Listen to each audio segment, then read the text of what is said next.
The Holodomor, the terror famine of 1932 to 1933. The Holodomor, often referred to as the Terror Famine, stands as one of the most devastating and tragic events of the 20th century. This man-made famine, engineered by Soviet policies, claimed the lives of millions of Ukrainians from 1932 to 1930. It was not merely a natural disaster or the result of economic mismanagement. It was a calculated act of political repression and cultural annihilation. To this day, the Holodomor is remembered as a dark chapter in human history and a powerful warning about the consequences of unchecked totalitarian rule. A nation under siege. The early 20th century was a turbulent time for Ukraine. After centuries of foreign domination, the country sought to establish independence in the aftermath of World War I and the Russian Revolution. However, Ukraine was absorbed into the newly formed Soviet Union in the early 1920s. Stalin's regime viewed Ukraine, with its fertile land and strong sense of national identity, as both an asset and a potential threat. In the late 1920s and early 1930s, the Soviet government introduced forced collectivization as part of Stalin's 5-year plans. Private farms were seized, and agricultural production was reorganized under state-controlled collective farms. For Ukrainian farmers known as kulaks, this meant losing their land, livestock, and autonomy. Resistance to collectivization was widespread, with many peasants refusing to give up their way of life. Stalin saw this resistance as a form of rebellion. To crush it, he launched a campaign of terror, branding dissenters as enemies of the state. The government began imposing impossibly high grain quotas on Ukrainian farmers. These quotas were enforced ruthlessly, with Soviet officials confiscating grain supplies, livestock, and even seeds meant for future planting. Villages that failed to meet their quotas were labeled as blacklisted, cut off from external trade, and left to starve. The Famine Begins. By late 1932, the effects of these policies were catastrophic. Families watched helplessly as their food was taken away, often at gunpoint. Entire communities were stripped of their ability to sustain themselves. Starvation began to take hold. The famine spread quickly, engulfing the Ukrainian countryside. People ate whatever they could find: grass, tree bark, leaves, and even rodents. Stories of unimaginable desperation emerged. Families were forced to make agonizing decisions about who would receive the meager scraps of food that remained. The Soviet regime implemented draconian measures to ensure that no grain was kept for personal use.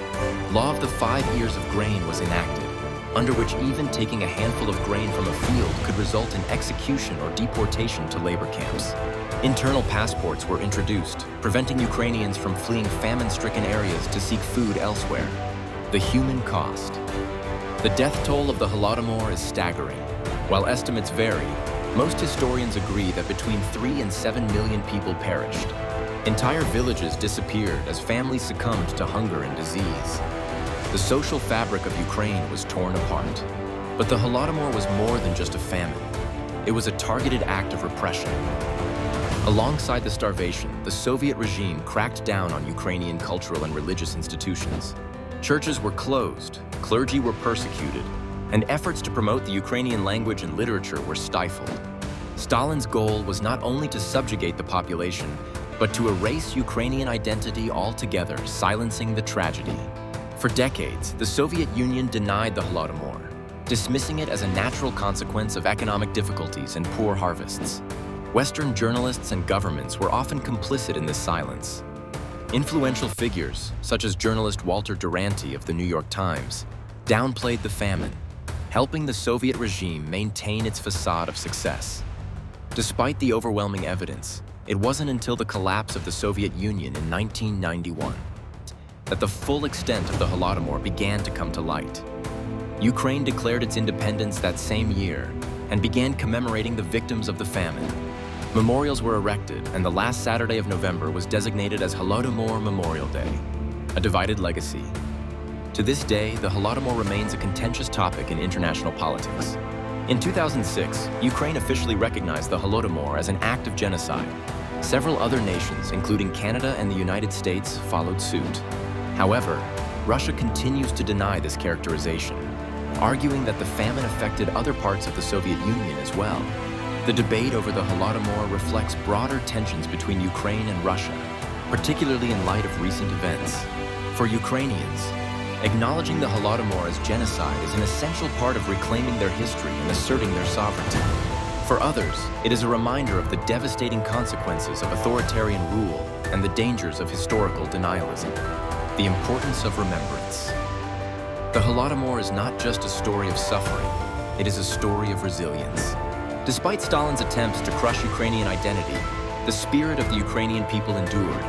Today, the Holodomor serves as a powerful reminder of the need to protect human rights, resist tyranny, and honor the memories of those who suffered and died. As we remember the millions of lives lost during the Holodomor, we are called to reflect on the importance of truth, accountability, and the enduring strength of the human spirit.